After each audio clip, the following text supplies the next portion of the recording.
Je te remercie.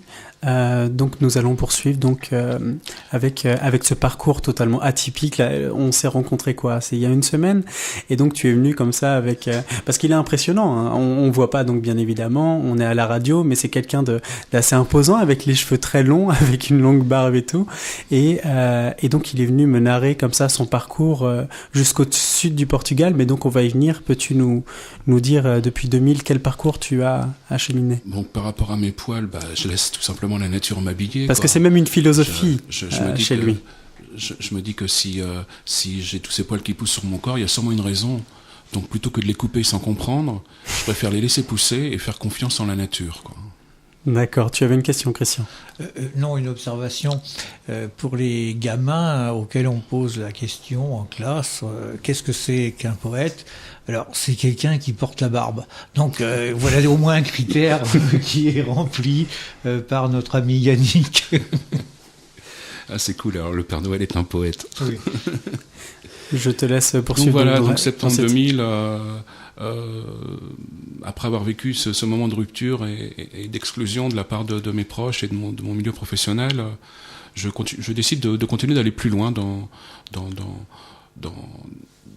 ma rencontre avec la nature, quoi, dans ma rencontre avec les autres. Et quand je dis les autres, je pense pas qu'aux humains, quoi. Je pense aussi aux végétaux, aux animaux, aux planètes, quoi, les autres au sens large, quoi.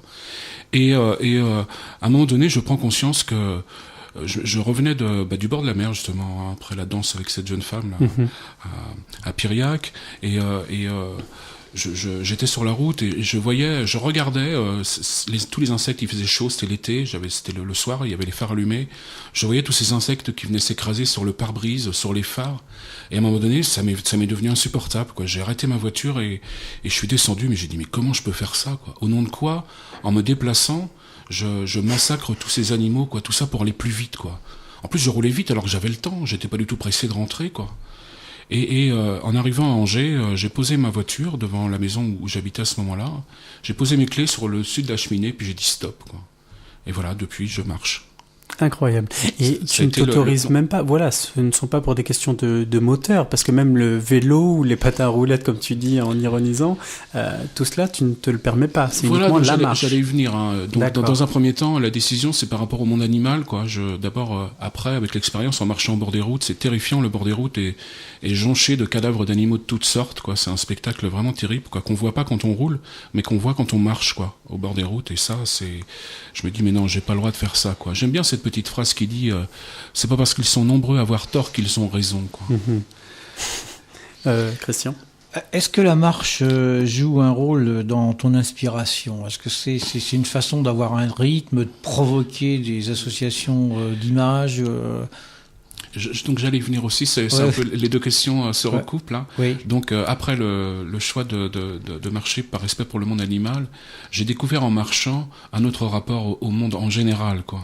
Même au monde humain, quoi. J'ai comme vécu un espèce de parcours initiatique en marchant. J'ai beaucoup marché, hein.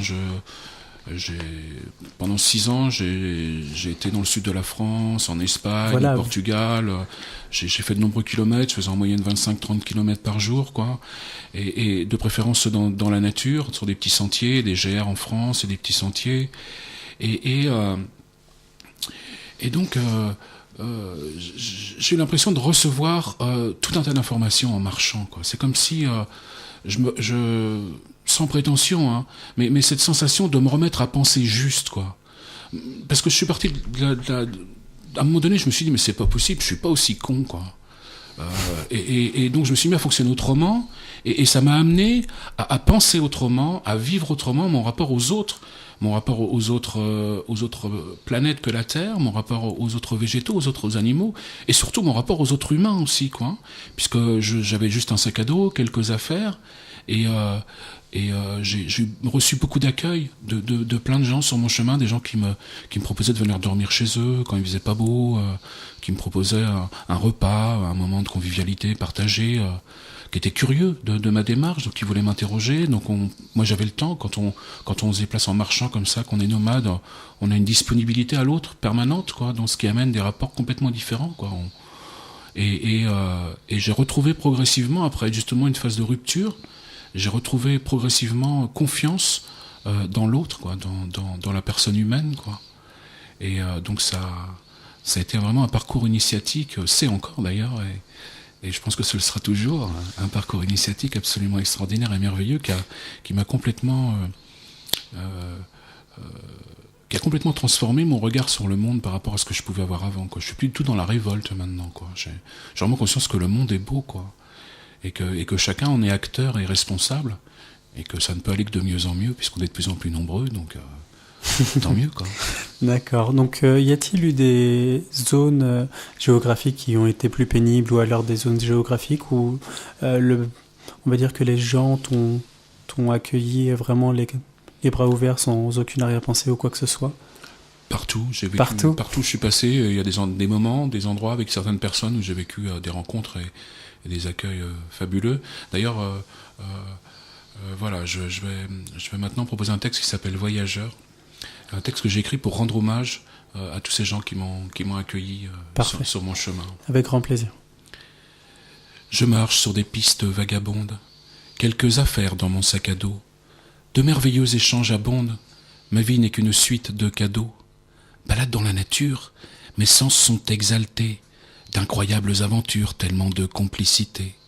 Au fil des kilomètres, mes pensées s'envolent, pour voir apparaître de fantastiques farandoles. Des rondes de sensations vibrent dans mon corps, des mondes d'émotions, des plaisirs si forts. Chaque rencontre est magique et me nourrit de bonheur, des partages magnifiques, c'est si bon d'être voyageur. Tu ne me connais pas encore, pourtant ton amour me cueille. Tu m'offres de généreux accords, gentiment tu m'accueilles.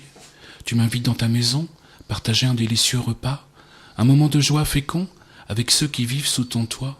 Tu me proposes la douche, laver mon linge et un lit, tout ce qui sort de ta bouche n'est que douceur pour mes envies. La rencontre est intense, nous partageons nos histoires, faire un peu connaissance dans la complicité d'un soir. Demain, je repartirai, marcher vers de nouveaux amis. Dans mon cœur, je porterai la tendresse de merci infinis. La tendresse de merci infinis. C'était parfait.